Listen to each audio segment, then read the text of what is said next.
Je voudrais rappeler à l'ensemble que les forces armées nigériennes continuent toujours d'accompagner ces veuves, ces orphelins et ces ascendants directs depuis les ascendants directs des soldats tombés sur le champ d'honneur. Depuis 2000 jusqu'à nos jours, nous nous sommes dotés de structures et compétences pour soutenir nos blessés et les familles de nos morts. Nos morts ne sont pas morts.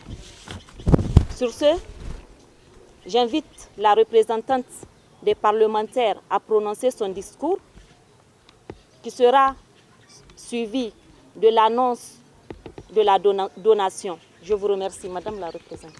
Bonjour, Monsieur le ministre, Son Excellence, Monsieur le colonel, mes collègues députés, femmes députées, l'association des femmes veuves et victimes de Boko Haram des militaires, monsieur la presse, bonjour à tout le monde.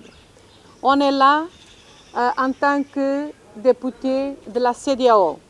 La CEDEAO, comme vous le savez, c'est l'organisation des 15 États membres où on a les pays qui sont lusophones, les pays anglophones et les pays francophones.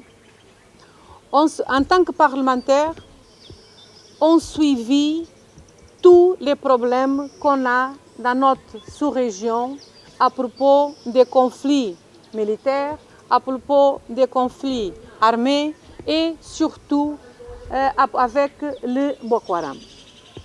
Je veux, au nom de mes collègues, femmes comme vous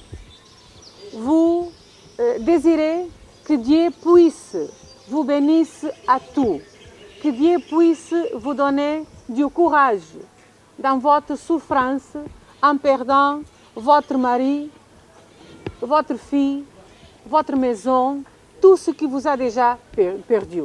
Je suis sûre que Dieu est avec vous et il va vous donner du courage. Nous, en tant que femmes, on prie chaque jour, chaque moment pour vous et on est votre sœur dans votre souffrance. C'est pour ça, mes chères sœurs, et permettez-moi, Monsieur le ministre, me diriger directement à mes sœurs. C'est pour ça que je disais qu'on est là.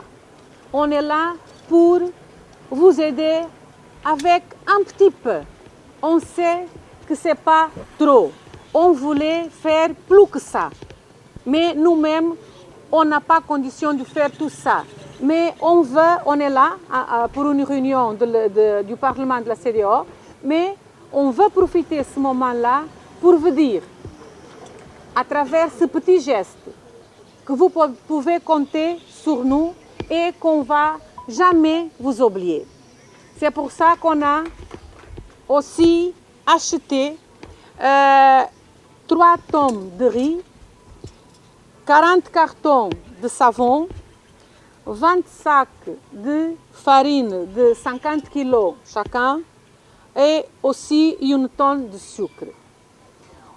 On voulait que vous puissiez voir dans ce petit geste, comme vous l'avez déjà dit, notre encouragement pour que votre vie soit plus légère, pour que votre souffrance puisse diminuer un peu, pour que vous puissiez sourire chaque jour quand vous vous levez avec la courage de Dieu pour vos enfants, pour que vous puissiez trouver la félicité n'importe de quelle façon parce que Dieu est notre Père, il va nous aider. Nous, en tant que parlementaires, on a la responsabilité morale, éthique de faire approuver des lois, des diplômes pour soutenir toutes les femmes en souffrance, toute la humanité en souffrance, mais surtout à ce cas, les femmes en souffrance qui sont victimes de la violence que les conflits armés peuvent provoquer. Je veux aussi, au nom de l'ECOFEPA, c'est l'organisation des femmes parlementaires de la CEDEAO, Monsieur le ministre, de montrer notre remerciement au gouvernement du Niger pour le grand travail que vous faites à ce moment avec cette situation vraiment douloureuse pour tout le monde. On sait que vous êtes toujours là pour les femmes, pour les victimes, pour les enfants, pour les militaires qui ont des problèmes à cause de Boko Haram. C'est un exemple ce que vous faites ici et on voulait que tous les États membres qui ont le problème provoqué pour le Boko Haram puissent avoir en vous un exemple à suivre et pour ça, je demande qu'on vous souhaite avec un très grand applaudissement pour le gouvernement.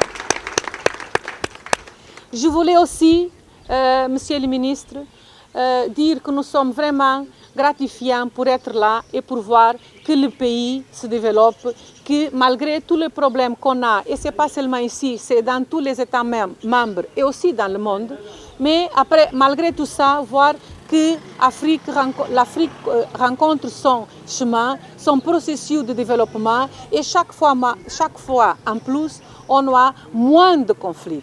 Au moins, chaque fois, les États membres ont la conscience qu'on doit arrêter le conflit pour que notre population puisse être heureuse et vraiment avoir le développement et un avenir plus gratifiant pour tout le monde. Pour que tous les enfants en Afrique ont le droit d'aller à l'école, ont le droit de l'accès à l'éducation, ont le droit à la santé, ont le droit d'avoir une famille, ont le droit d'être élevés par ses parents. La maman, le père puissent être là.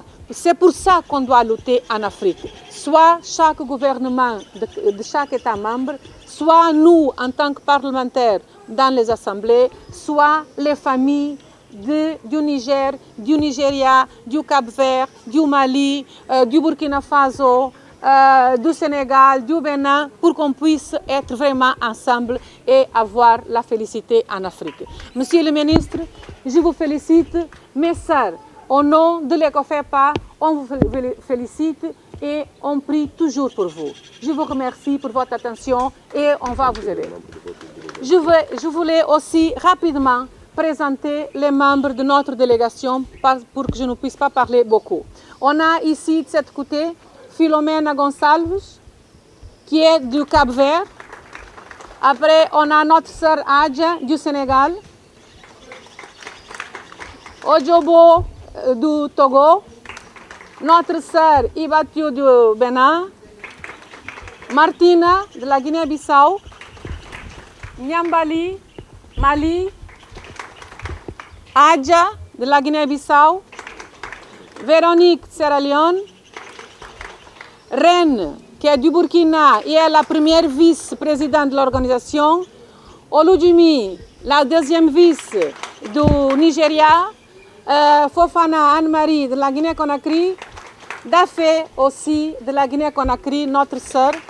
Et il y a quelqu'un que je ne vois pas. Ah, du Nigeria aussi, notre sœur. On vous remercie de votre attention.